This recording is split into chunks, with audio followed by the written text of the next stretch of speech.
Haturkan kepada Nabi besar kita Nabi Muhammad SAW yang akan kita nantikan syafaatnya di yaumul akhir.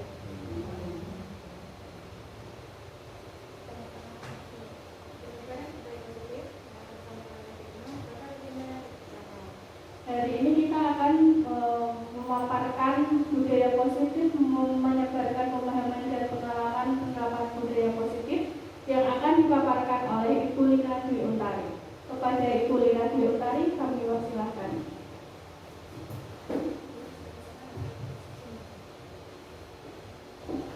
Assalamualaikum warahmatullahi wabarakatuh. Terima kasih saya sampaikan kepada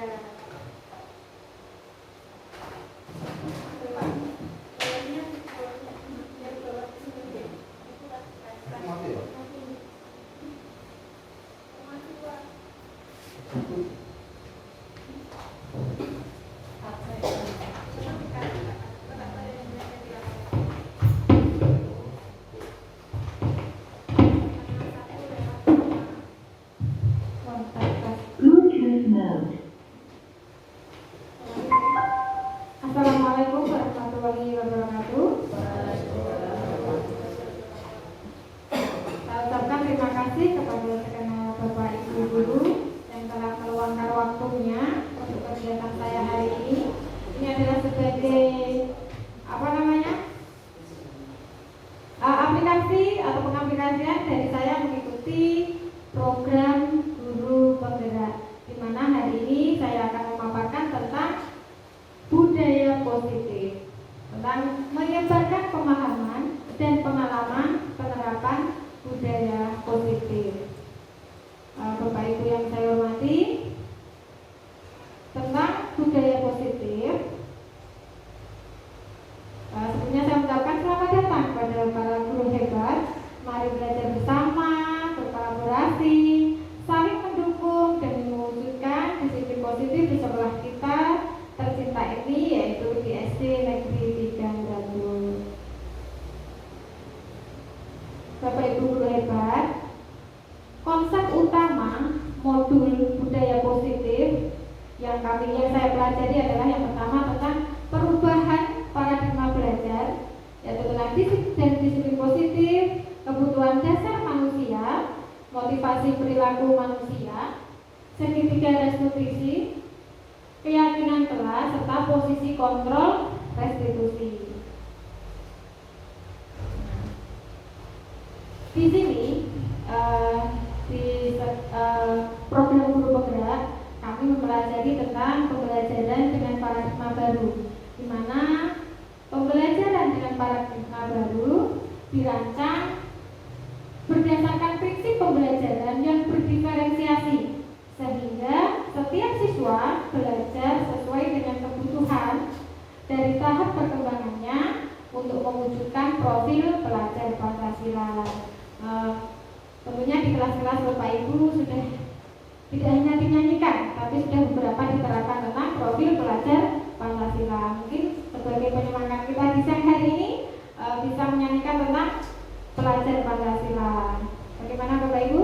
Ya. Pelajar Pancasila beriman dan bertakwa pada Tuhan Yang Esa dan berakhlak mulia, berkebinekaan global, gotong royong mandiri, kreatif dan bernalar kritis. Terima kasih untuk Bapak Ibu guru semuanya. Inilah harapan kita, mempunyai peserta didik dengan profil pelajar Pancasila. Nah, Bapak Ibu guru yang saya hormati, disiplin positif di sini, dalam budaya kita, makna kata disiplin dimaknai menjadi sesuatu yang dilakukan seseorang pada orang lain untuk mendapatkan kepatuhan. Disiplin itu untuk mendapatkan kepatuhan. Kita cenderung menghubungkan kata disiplin dengan ketidaknyamanan. Wah, saya nanti telat, pasti begini-begini, makanya merasa tidak nyaman. Nah, sebagai pendidik, tujuan kita adalah menciptakan anak-anak yang memiliki disiplin diri,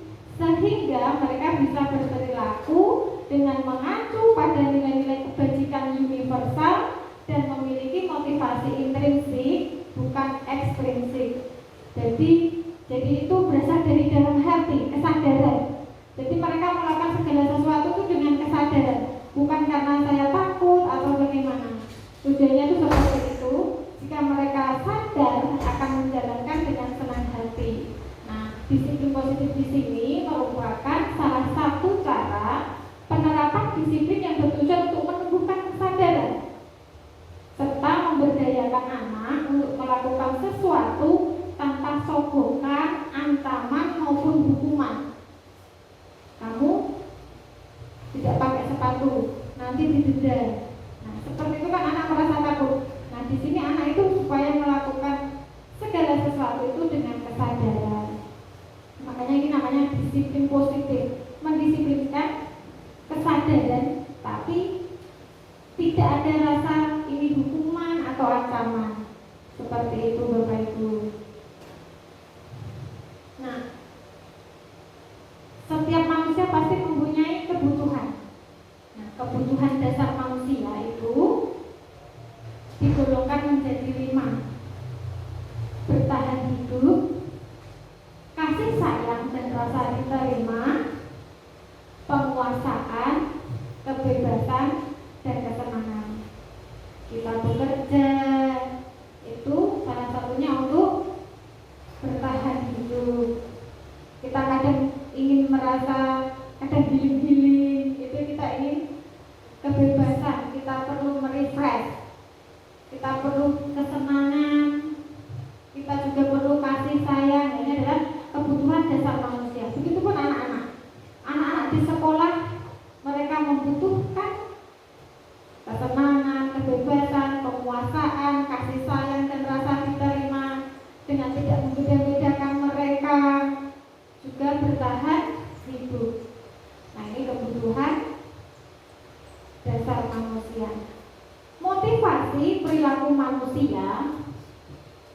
Motivasi sendiri merupakan dorongan yang timbul pada diri seseorang secara sadar atau tidak sadar untuk melakukan suatu tindakan dengan tujuan tertentu. Itu motivasi. Seperti saya motivasi mengikuti guru penggerak. Karena saya merasa di program itu akan merubah pola pikir saya. Saya mempunyai motivasi. Makanya secara sadar atau tidak sadar saya melakukan itu.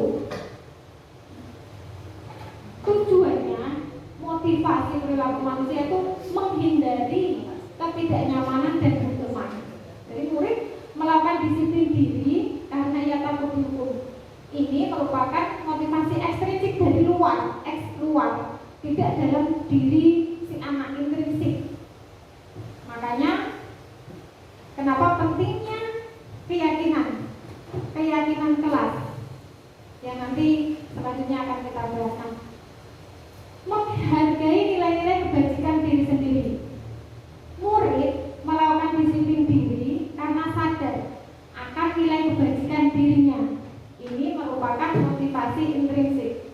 Kadang makanya alhamdulillah di SD Negeri 3 Brago kan muslim semuanya. Makanya kadang saya tanya kepada anak-anak, kenapa kamu sholat? Padahal kan nggak kelihatan yang menyuruh. Nah, karena sudah ada dalam diri anak intrinsik. Diri dalam anak itu yakin, bahwa itu adalah wajib saya lakukan. Tujuannya di kelas juga anak seperti itu. Saya harus masuk tepat waktu, saya harus memperhatikan bapak ibu guru, karena sudah ada kesadaran dalam diri mereka. Motivasi intrinsik atau motivasi yang ada di dalam diri anak itu. Selanjutnya mendapatkan imbalan atau penghargaan dari orang lain. Murid melakukan disiplin diri karena ia ingin mendapat imbalan. Nah, ini merupakan motivasi ekstrinsik. Nanti yang paling rajin akan Pak Guru atau Bu Guru beri hadiah. Nah, ini sebenarnya juga kurang tepat. Padahal terkadang kita sama anak sendiri juga seperti itu. Nanti padahal itu tujuannya penghargaan. Mungkin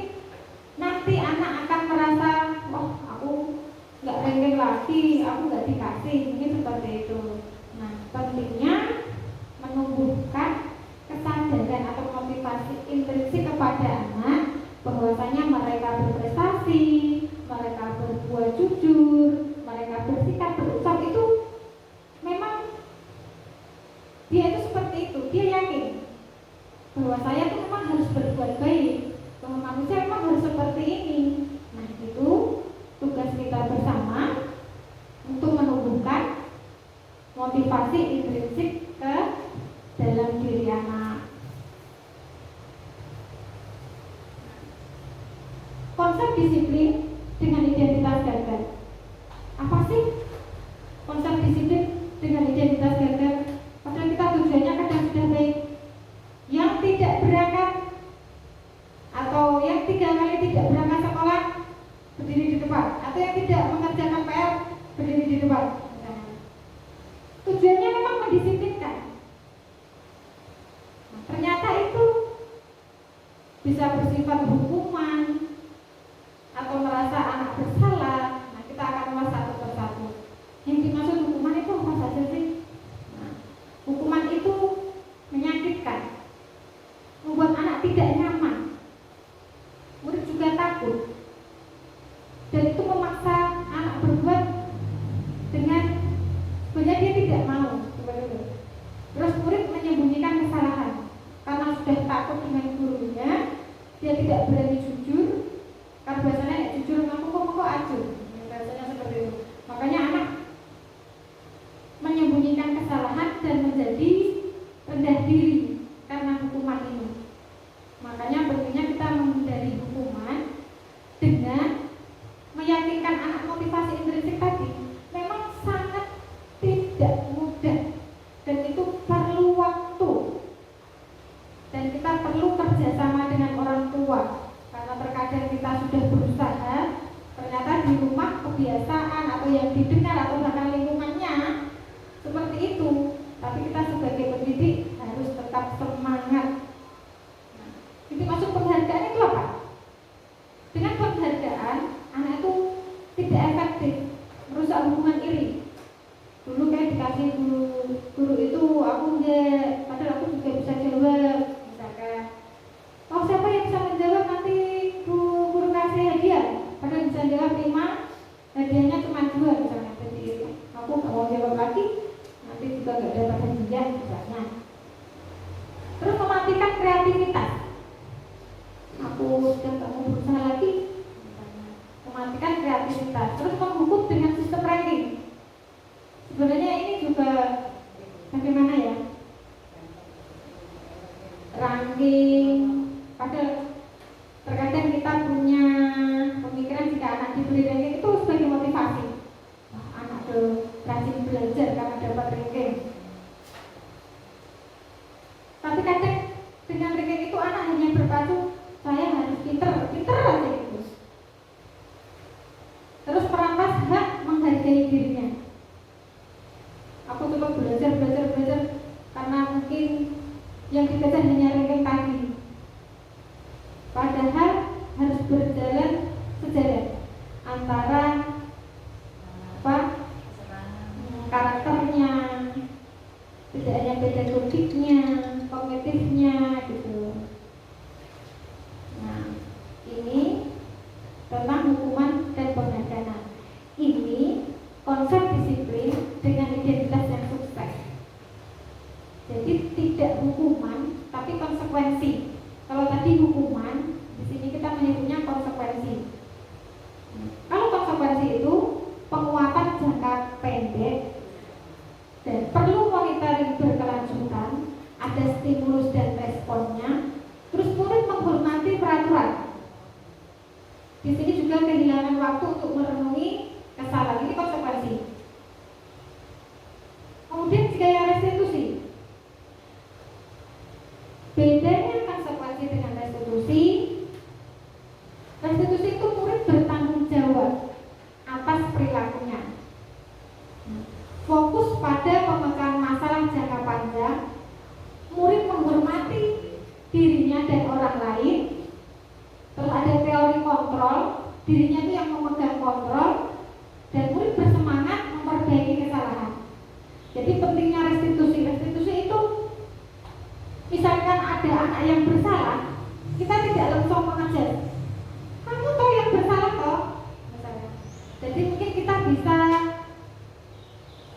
menstabilkan identitasnya. Kita membuat dia dari dulu. Kadang kan banyak kasus toh, yang mengambil barang orang lain tetap saja tidak mau mengaku. Mungkin kita bisa menggunakan institusi ini. Kita buat kesadaran dalam dirinya bahwasanya tidak semua orang itu benar terus, orang itu pasti punya salah. Kita ajak diskusi, terus kita ajak bagaimana kalau kamu akan terus seperti itu, efeknya bagaimana, terus supaya kamu itu tidak mengulangi kamu harus bagaimana. Jadi anak sendiri akan membuat kesepakatan sehingga dia itu menyadari bahwa sikapnya itu memang salah dan mau berusaha memperbaiki. Seperti kemarin ada anak yang tidak berangkat sekolah, ternyata terlambat karena malamnya itu ada maulid Nabi di pondok. Terus saya tanya, kenapa terlambat? Kan sudah tahu sekolah masuknya pukul 7. Saya semalam ikut itu Bu. Kalau maulid Nabi itu apa namanya, bibaan. Akhirnya saya tidurnya kemalaman. Supaya tidak tidur kemalaman, bagaimana caranya? Dia bisa menjawab sendiri. Oh, saya nanti akan menyuruh teman di samping saya Bu untuk membangunkan saya supaya saya tidak terlambat. Dia tuh punya cara bagaimana menyelesaikan masalahnya dengan kita mengajak tadi dengan cara restitusi tadi. Oh, terus ada lagi tidak cara yang lain? Oh, saya nanti pakai alarm Bu. Anak tadi bisa mencari solusi untuk dirinya sendiri. Dengan seperti itu anak akan menjalankan. Tujuannya restitusi itu seperti itu. Bisa murid bersemangat memperbaiki kesalahan. Dan ini juga perlu proses karena anak sekarang memang berbeda. Nah ini juga ujian. Terkadang kita ayal-ayalan bagaimana cara kita untuk menyelesaikan masalah dengan restitusi ini.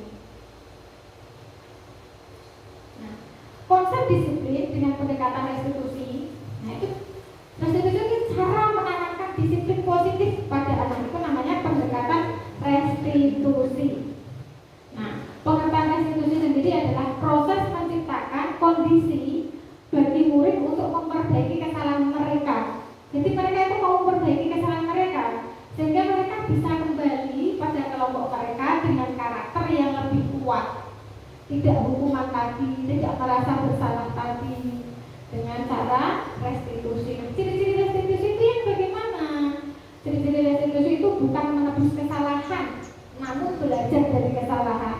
Bahwasanya setiap manusia pasti pernah melakukan kesalahan. Nah, di sini itu dapat belajar dari kesalahannya, kemudian memperbaiki hubungan, dan itu merupakan tawaran, bukan paksaan seperti yang saya sampaikan tadi. Kalau supaya tidak terlambat, bagaimana? Apakah ada cara? Terus dia berpikir, oh iya, saya tak suruh membangunkan kakak pondok tuh. Jadi dia ada solusi dalam dirinya. Nah itu bukan sebagai paksaan, dan itu bukan paksaan. Nah selanjutnya ciri-ciri restitusi adalah menuntun untuk melihat ke dalam diri dan mencari kebutuhan dasar yang mendasari tindakan. Ciri-ciri restitusi selanjutnya adalah fokus pada karakter, bukan tindakan. Jadi karakternya. Kemudian menguatkan dan fokus pada solusi. Jadi anak dengan restitusi ini anak itu diajak sharing. Dengan di sini anak bisa belajar dari kesalahannya, tidak merupakan paksaan bagaimana dia dapat solusinya.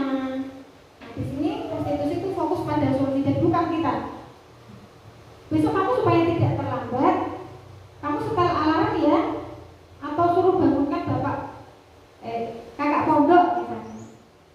Itu bukan diri kita, tapi anak diajak bagaimana dia bisa menyelesaikan punya solusi atas masalah dalam dirinya. Dengan seperti itu dia akan berpikir, dan seperti itu dia akan menjalankan karena dia menawarkan solusi atas masalahnya sendiri.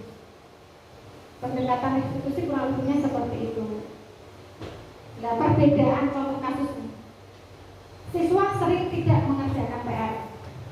Nah, kalau hukuman, guru menghukum siswa tersebut hormat bendera selama 10 menit. Ayo misalkan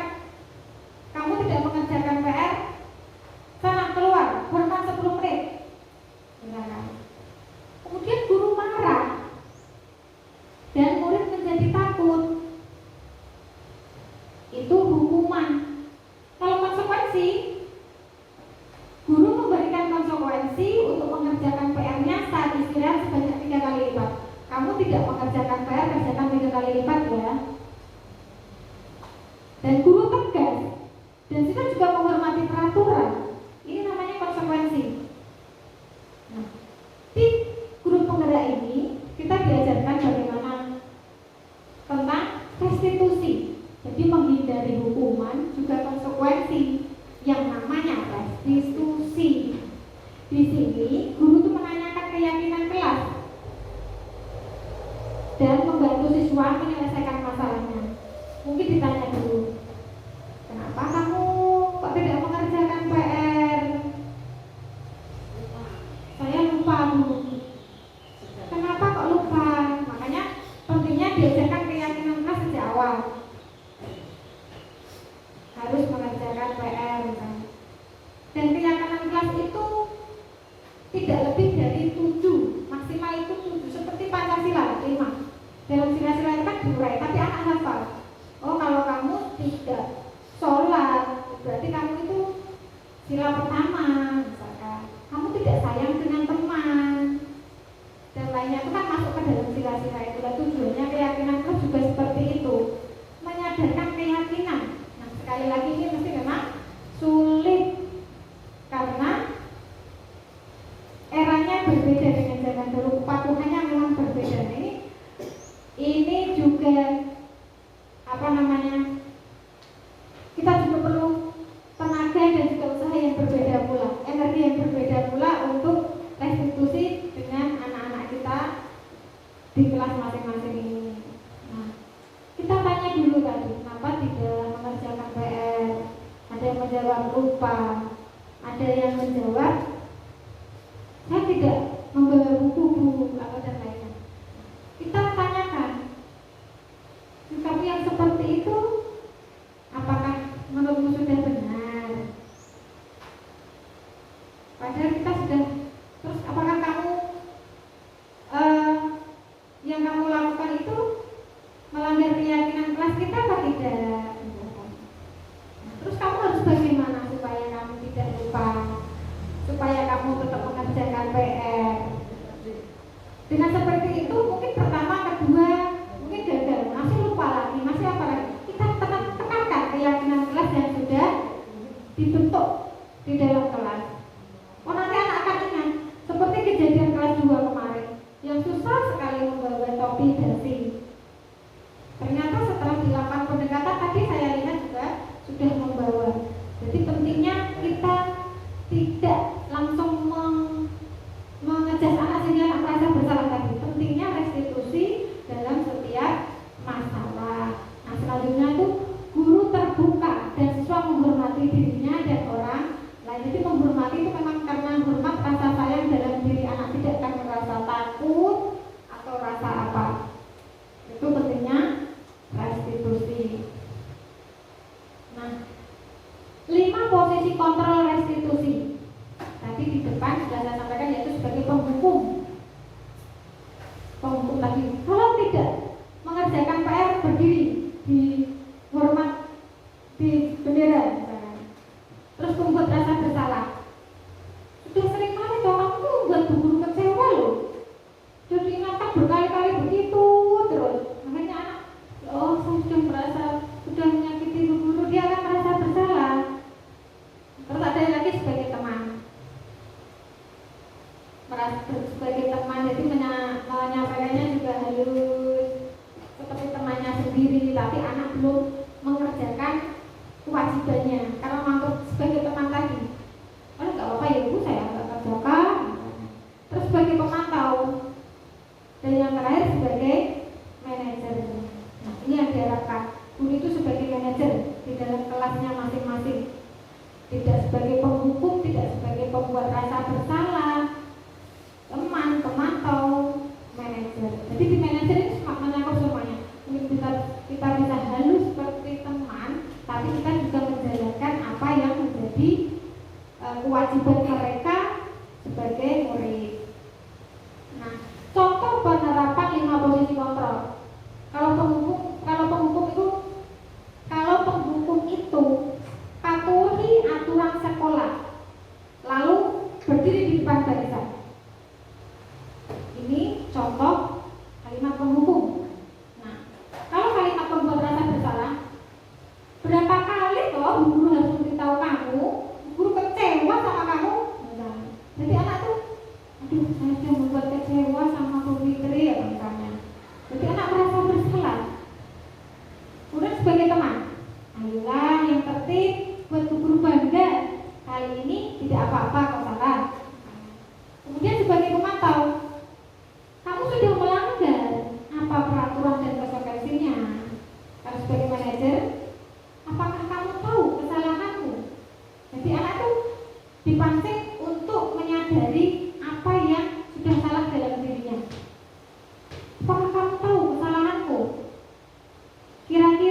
bagaimana kamu akan memperbaiki kesalahan ini? Oh, saya akan membawa dasi Bu, kemarin yang lupa bawa dasi. Terus kalau kamu lupa bagaimana?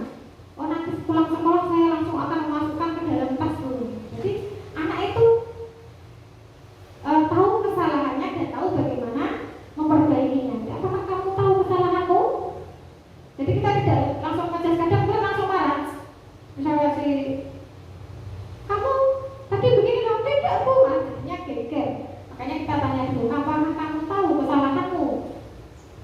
Bagaimana kamu akan memperbaiki kesalahan ini? Inilah yang dinamakan kita sebagai manajer. Nah, terus pentingnya keyakinan kelas. Mengapa keyakinan kelas? Mengapa tidak peraturan kelas saja? Mengapa? Mengapa kok keyakinan kelas? Mengapa tidak peraturan kelas Bapak Ibu? Nah, ya. Mungkin ada yang mau jawab? Ya, terima kasih. Mengapa kok keyakinan tidak peraturan kelas saja? Assalamualaikum warahmatullahi wabarakatuh. Saya akan mencoba menjawab ya. Bedanya apa itu keyakinan kelas dan apa itu peraturan kelas.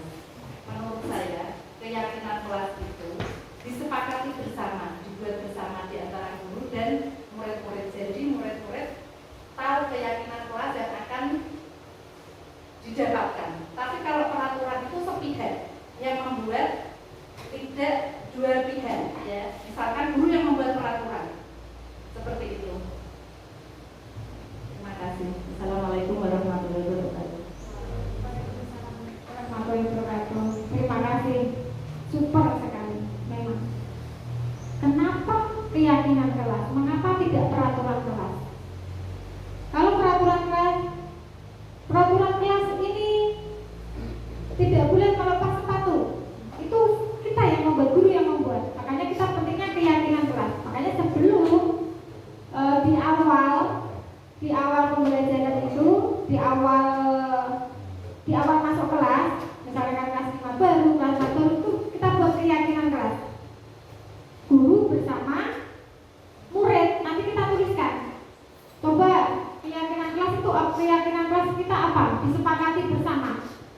Ditulis. Kalau sudah, nanti kita tempel.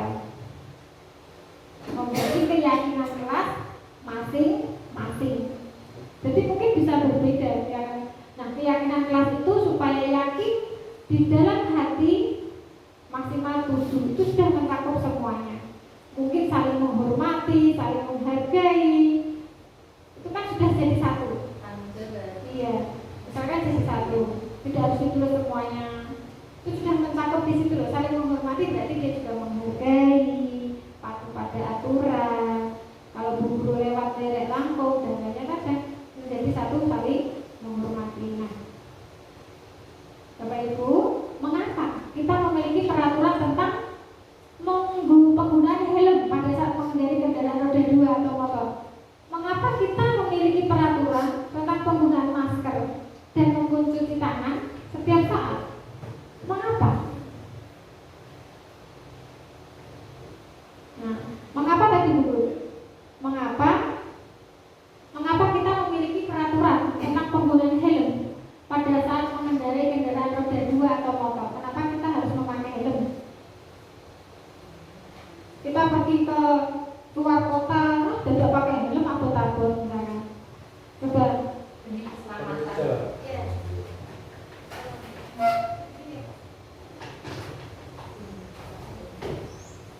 Assalamualaikum warahmatullahi wabarakatuh.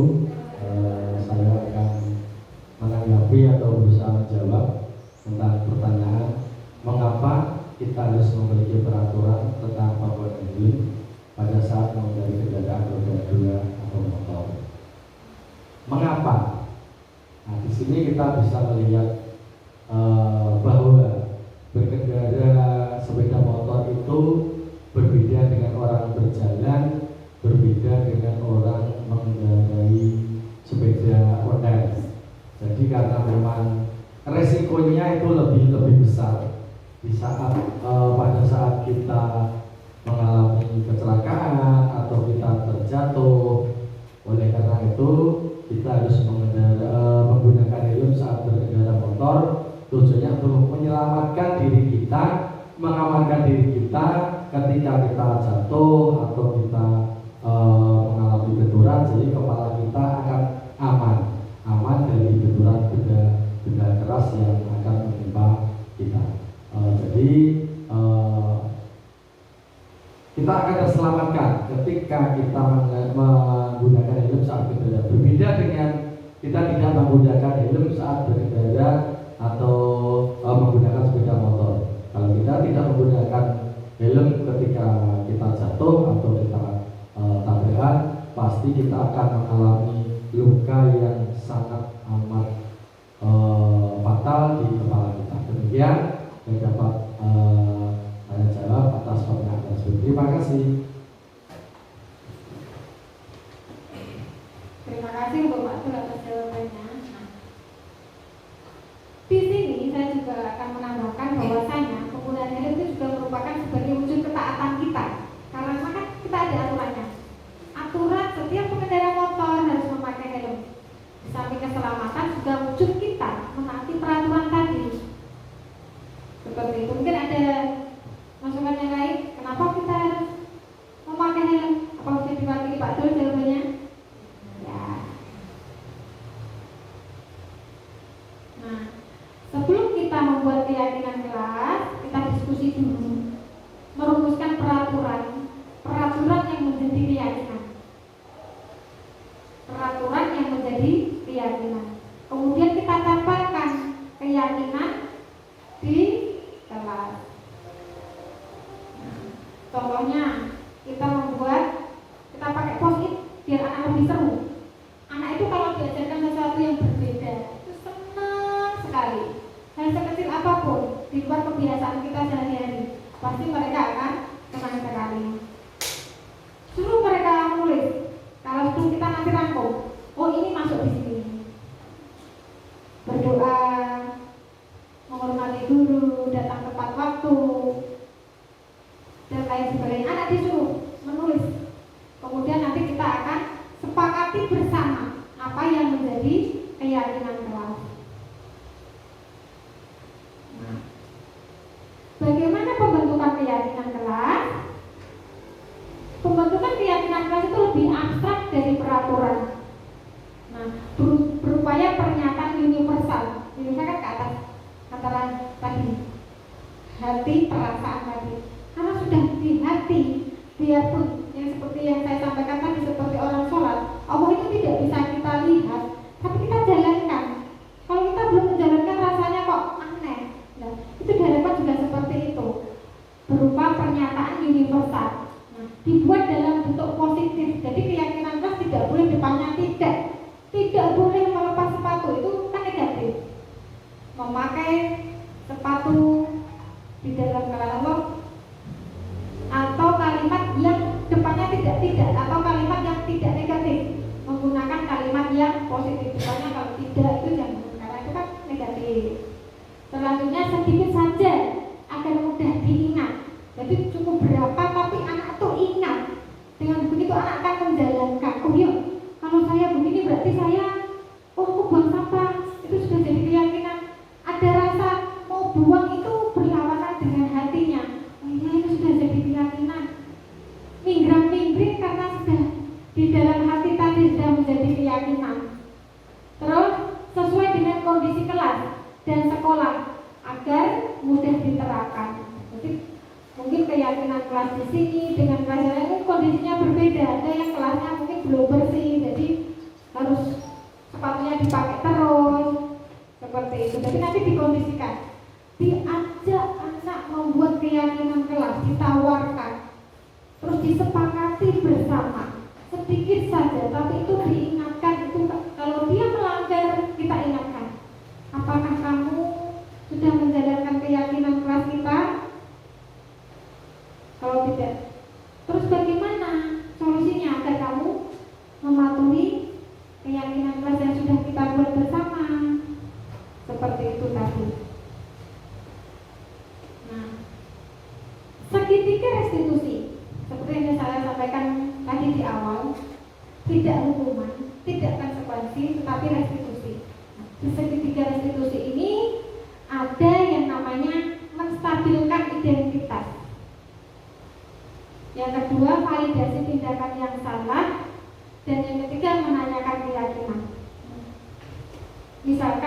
validasi tindakan yang salah. Kita memvalidasi anak dulu. Kamu tentu punya alasan mengapa kamu melakukan itu. Jadi tidak, kamu tadi toh yang mencuri barangnya si A misalkan. Kita tidak langsung seperti itu. Tapi kamu tentu punya alasan mengapa kamu melakukan itu. Saya tidak punya uang saku misalnya. Terus kita restitusi tadi, apakah ini sudah sesuai keyakinan kelas kita? Keyakinan kelas kita itu misalkan apa ya, sekiranya kalau kata tidak kan tidak boleh, berarti apa? Coba Bapak Ibu dulu, keyakinan kelas yang membuat anak itu kalau bukan barangnya itu tidak mengambil. Keyakinan kelas apa yang bisa kita buat?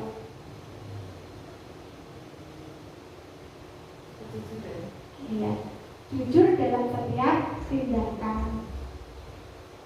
Terus, adakah cara yang lebih efektif untuk mendapatkan apa yang kamu butuhkan? Misalnya, tadi kan mengambil barang orang lain. Kita tanyakan dulu, kamu punya alasan mengapa kamu melakukan itu? Terus apakah ada cara yang lain yang lebih efektif untuk mendapatkan apa yang kamu butuhkan?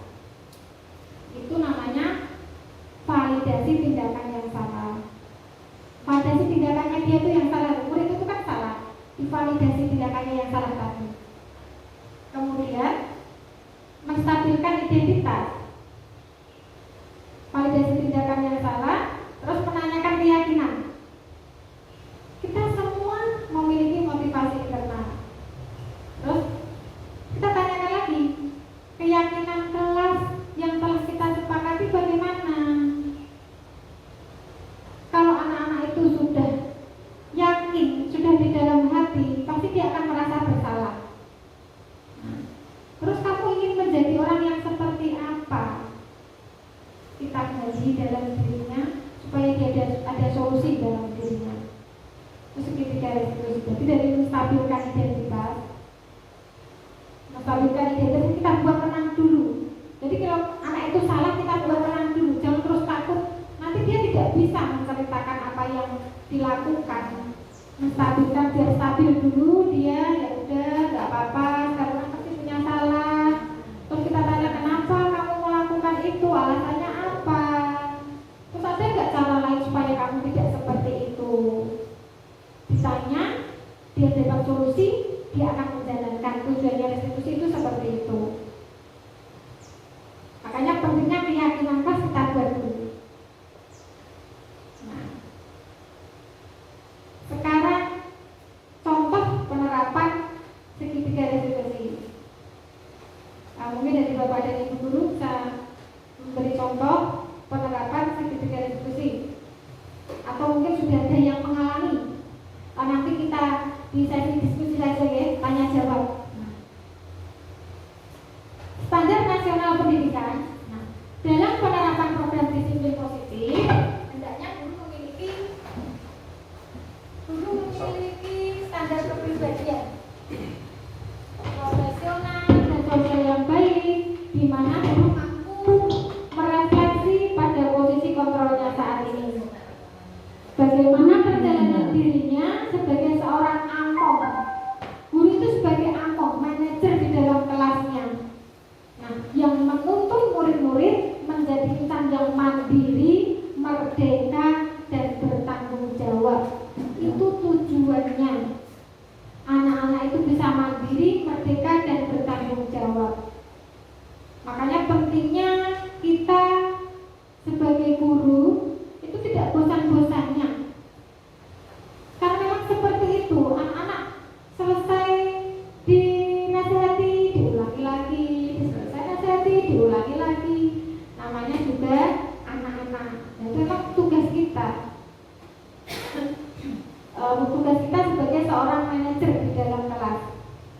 Oh, jika ada masalah, kita kuatkan lagi keyakinan kelas kita bagaimana.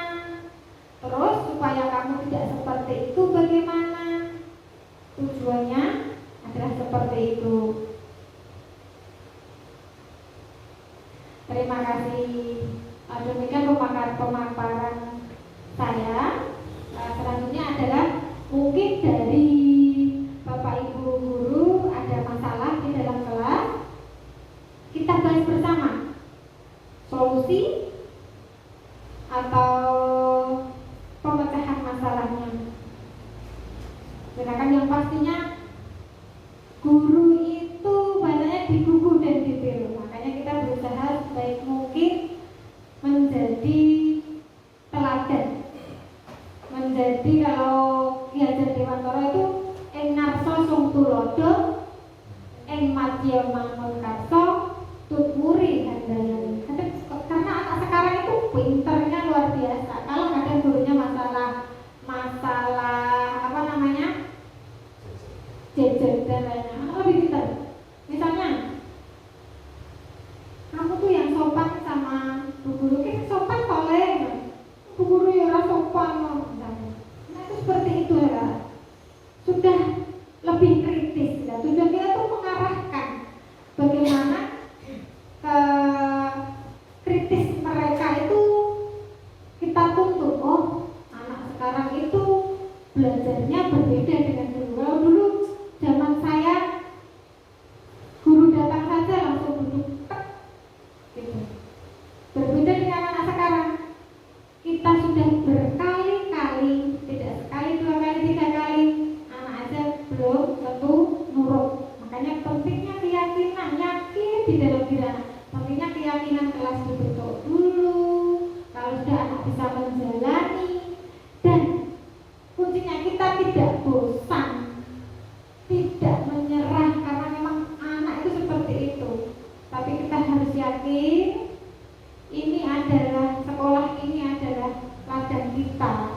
Dan kalau kita bisa merubah mereka menjadi memang itu anak, memang harus kita tuntut, karena kita sebagai manajernya kita menuntut berpihak pada anak.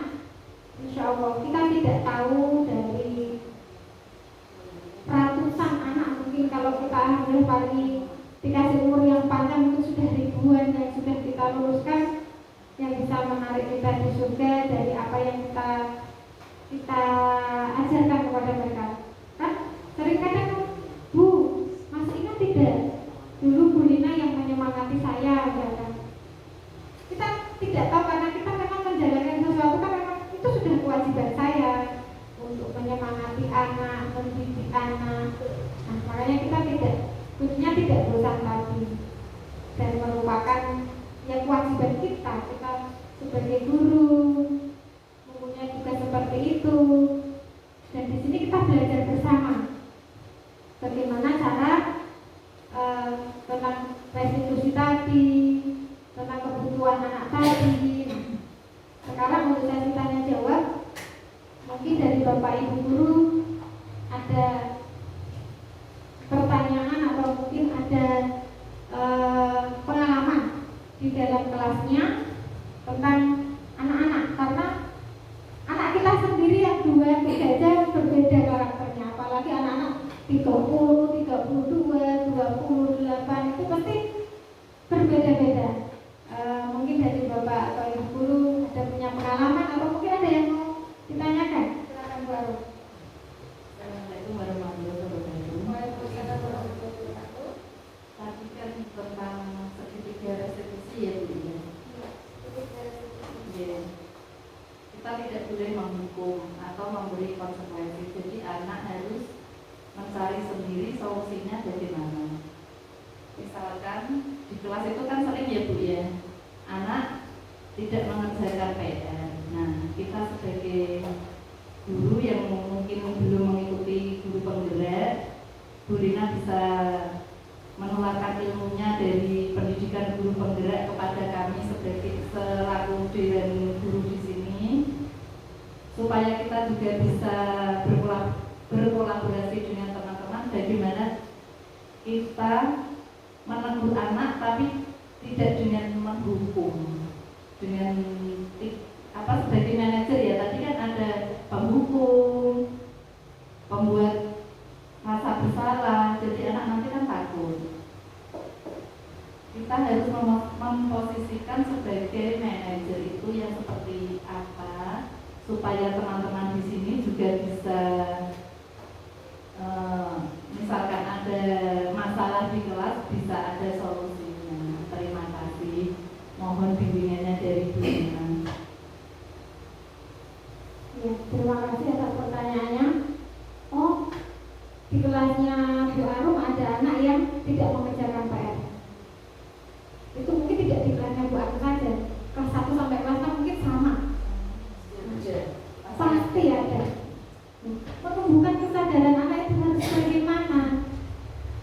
Setiap guru pasti punya cara piye ya. Kita pasti setiap hari berpikir, ini saya pakai cara seperti ini, sampai saya pakai kekerasan juga, yang ternyata itu membuat anak rasa bersalah malah semakin menjadi. Nah, tapi Bapak Ibu, kita buat keyakinan kelas. Pentingnya keyakinan kelas kita buat bersama anak-anak. Jadi kalau keyakinan, yakin itu kan percaya. Dia yakin akan menjalankan perintah itu. Kemudian kalaupun dia kok belum mengerjakan PR sekali, 2 kali, 3 kali, kita selesaikan dengan cara restitusi tadi. Restitusi tadi bagaimana?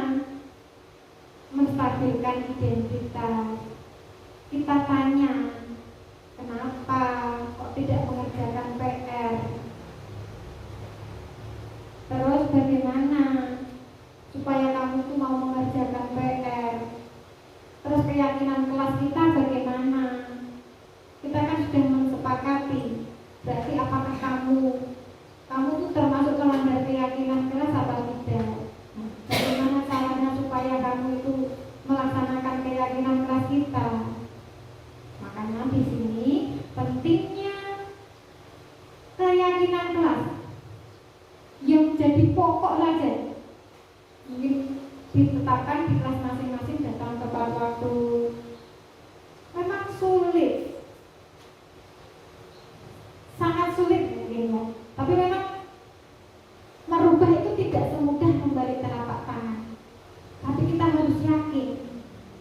Kita berusaha, kita berdoa, karena memang saya meyakini segala sesuatu itu tidak lepas dari campur tangan Allah Subhanahu wa Ta'ala.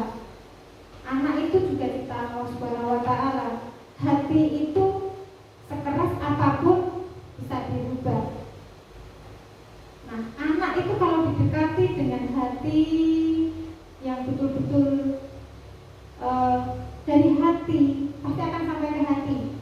Dari hati akan ke hati. Dalam satu kelas pasti ada itu yang namanya biang. Kita jadi kerok, jadi biang kerok. Itu pasti ada. Nah, itu kita dekati. Dan anak-anak pasti akan mengulangi itu wajar. Dan kita yang sebagai orang tua pasti memposisikan kita ya sebagai orang tua. Kita tidak mengikuti sebagai anak-anak juga. Anak-anak marah, kita jadi marah, tidak selesai. Kita memposisikan kalau kita memang sudah marah, walaupun sulit, setannya sudah menggoda semua, kita juga ikut marah, tapi kita harus, aku ini orang tua, dia itu anak-anak, dia yang perlu bimbingan saya. Jadi untuk pertanyaan tadi, pentingnya keyakinan keras dan kita tidak mudah menyerah. Anak-anak tetap anak-anak, kita orang tua, dan yakin apa yang kita usahakan pasti akan membuahkan hasil. Jadi kuncinya seperti itu, Bang. Kita restitusi, kita tanya solusinya bagaimana, dan kuncinya tidak akan 1 kali, 2 kali akan berhasil. Mungkin butuh berkali-kali, tapi kuncinya tadi kita tidak menyerah. silakan.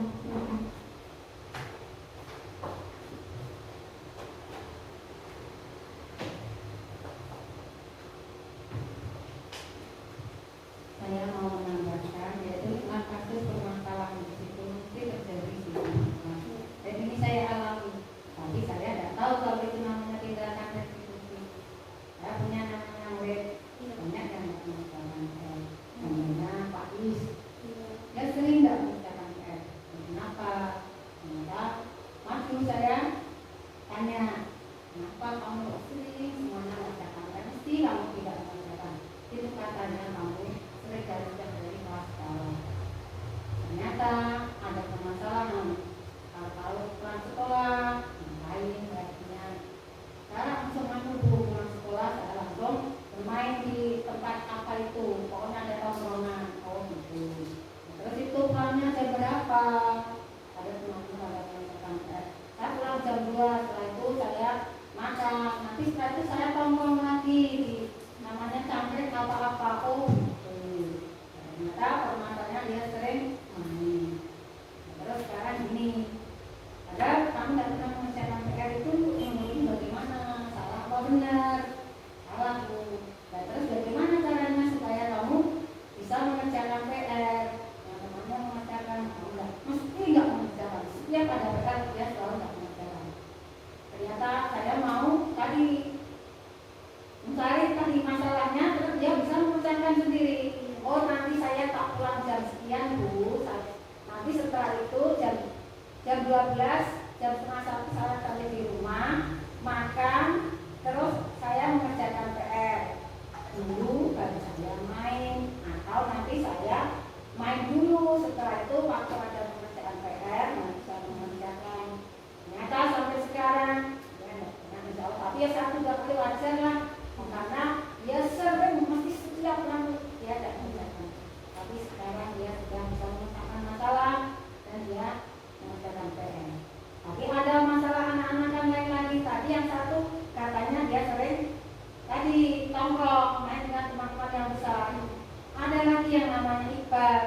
Saya tanya tapi saya tidak bisa memecahkan masalah. Dia pun dia nangis karena itu masalahnya dia kalau ditanya mengapa kamu kok tidak selalu mengerjakan PR atau selalu tidak mengerjakan PR. Mesti itu kan kita sama sekali Pak Is berbeda. Ternyata saya tanya, kenapa kamu pulangnya jam berapa? Jam 12, sekolah sore enggak? Sekolah jam berapa? Jam 4. Tapi kok kamu kalau malu ngaji enggak? Enggak. Tapi katanya kok kerja. Disuruh orang tuanya itu saya enggak bisa menyelesaikan. Kalau untuk saya kerja itu kerja apa sama orang tua kok diajak kerja? Nah itu kalau masalah itu belum bisa terpecahkan, tapi ya bisa kadang mengerjakan anak-anak. Tapi yang terjadi itu kan saya harus itu mencari masalah solusinya dengan orang tua. Makanya dia bilangnya entah itu bohong saya tidak tahu. Kok itu saya ikut orang tua kerja, itu kerja apa? Malam juga gitu, setelah maghrib saya juga sampai jam 9 kerja. Karena jam baru enggak kemudian kerjanya sama ini ibu berpayah itu apa ikut kerja berpayah itu saya tidak tahu. Itu yang belum bisa mengucapkan karena apa anak ini beneran atau enggak. Tapi kalau Pak Is sama Fano yang sering main itu bisa mengucapkan masalah dan sekarang ya sudah. Tapi yang enggak saya mesti kok saya menghukumnya ya percuma saya hukum setiap hari saya hukum tetap melakukan itu. Ternyata tadi saya cari permasalahannya apa. Ternyata dia sering main sama orang-orang yang gede kalau pulang sekolah main pulang lagi main lagi. Jadinya seperti sekarang.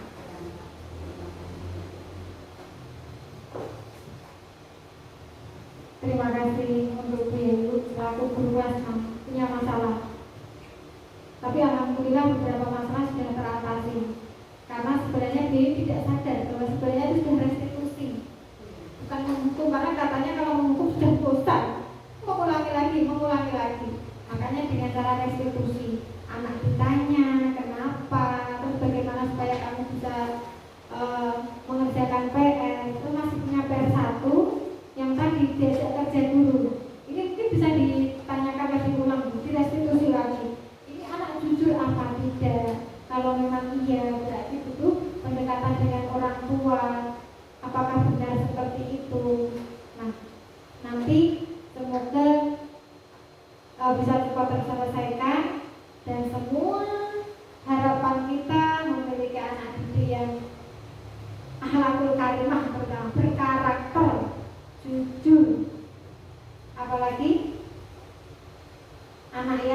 patuh, menghormati dan lainnya seperti apa yang kita harapkan tadi. Karena ternyata kenapa pentingnya karakter tadi? Ternyata pintar saja itu tidak cukup. Banyak sekali pejabat sana yang pintar debat ini itu dalil ini itu pasal ini itu apa. Tapi ketika emosi naik meja tidak sopan bentak-bentak dan lainnya. Bukan karakternya bagian yang perlu diperbaiki. Bahwasanya berkata kasar itu tidak baik, harus diselesaikan dengan baik-baik, lemah lembut, tidak dengan kekerasan.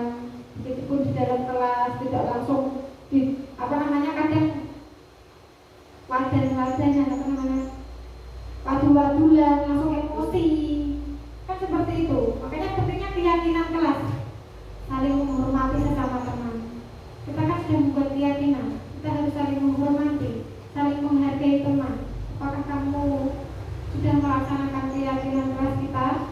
Lama-lama dia ya, aku tidak bisa seperti ini. Akan berjalan tidak hanya 1 kali, 2 kali, mungkin prosesnya lama-lama kita ingatkan terus, insya Allah. Hati manusia itu juga ciptaan Allah, dan yang bisa membolak-balikkan hati adalah Allah SWT. Kita kadang kembalinya seperti itu, kadang saking jengkelnya, oh ya Rabbi, kok amel anak ini. Terus kita kembalikan, ya Allah, kembalilah anak ini. Karena kita harus seperti itu. Mungkin ada yang lain? Sudah? Demikian pemaparan saya tentang budaya positif. Semoga membawa manfaat untuk kita semua. Kalaupun ada pemaparan saya yang kurang tepat atau cara penyampaian saya yang kurang tepat, saya mohon maaf. Semoga ini bisa memperbaiki pola pikir kita tentang bagaimana mendidik anak dengan cara tadi, mendidik anak, mengingatkan anak, memberi solusi kepada anak dengan cara restitusi tadi. Terima kasih atas perhatian dan juga kerjasamanya dan juga waktunya. Saya ucapkan terima kasih. Wassalamualaikum warahmatullahi wabarakatuh.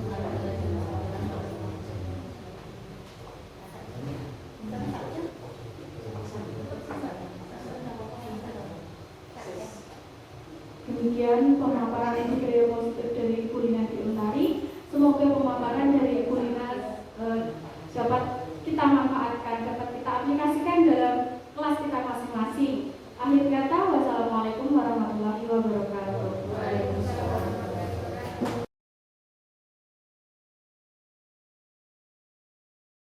Assalamualaikum warahmatullahi wabarakatuh.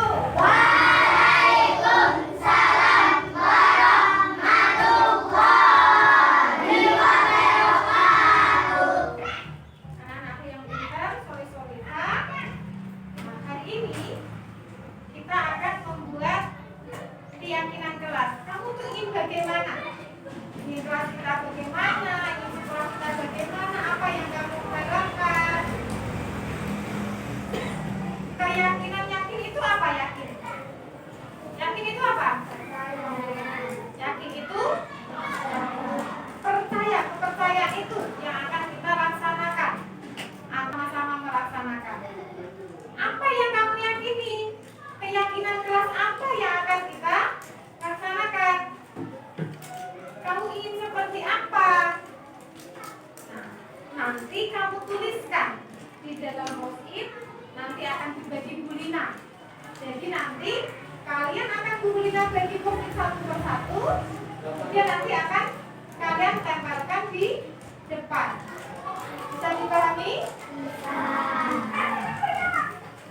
Akan Bu Lina bagikan satu persatu. Nanti ditulis kalian ingin apa? Keyakinan kelas apa yang ingin kalian tulis? Yang ingin kalian harapkan ditulis.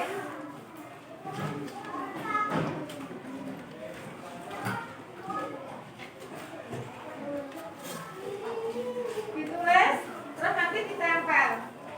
Kalian ingin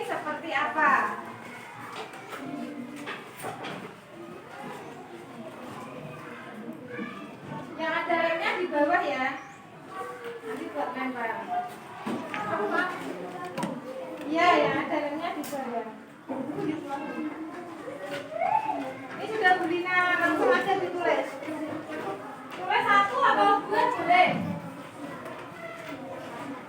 Ya, silakan dituliskan. Ini seperti yang Bulina berikan saja.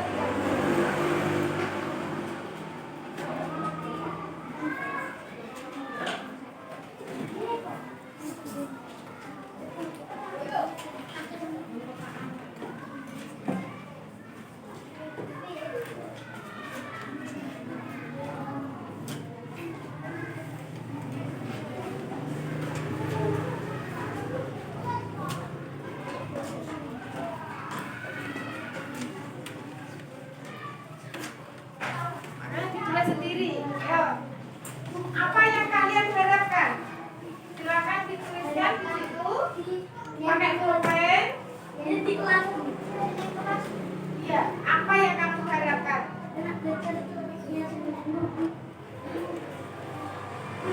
Tulis 3 pakai ini 3. Ya, ditulis dulu 1. Nanti kalau kurang udah ambil di sini. Tulis.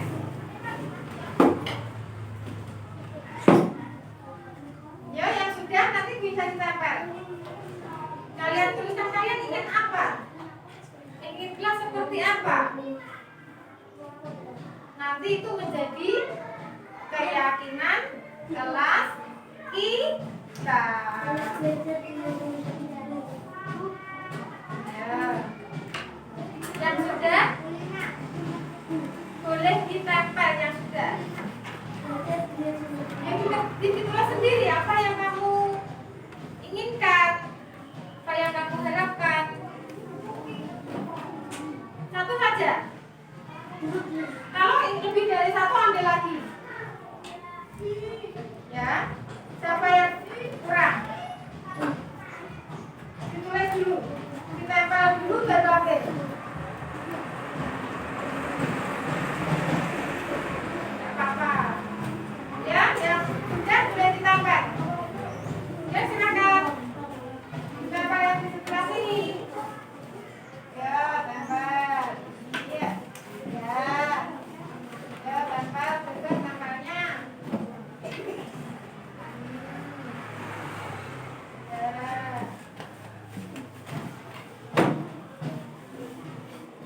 Ya, yang lainnya.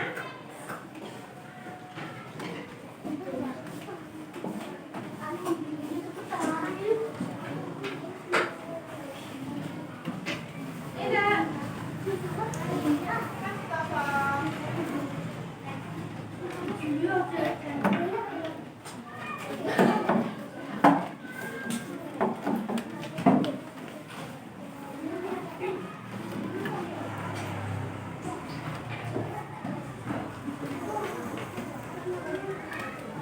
Ya.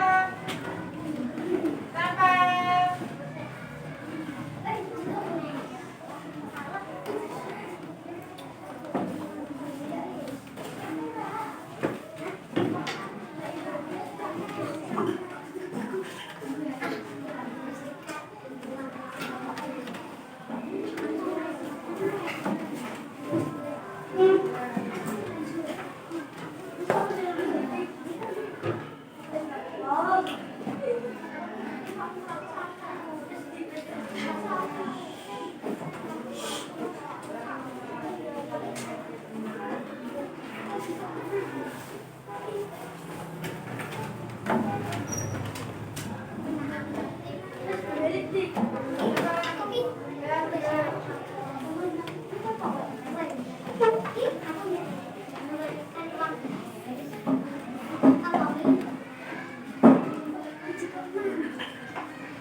menghargai. Berarti masih sama. Terus kelas yang indah. Menginginkan kelas yang indah. Terus membersihkan kelas sama ya. Kelasnya kalau indah itu berarti kelasnya itu bersih. Terus datang sekolah tepat waktu. Datang sekolah tepat. Menyayangi teman. Menghormati guru. Berarti ikut yang mana tadi? Ya.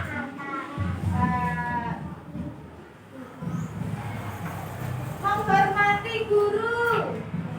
Iya. Tolong menolong teman. Berarti ikutnya menyayangi teman. Terus membantu teman.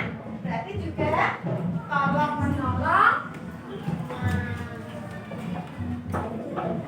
Membersihkan ruangan kelas. Berarti kelas ya bersih atau kelas ya. Menghargai guru.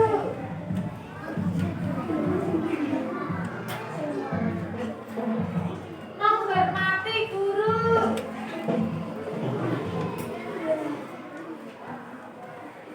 Rajin belajar.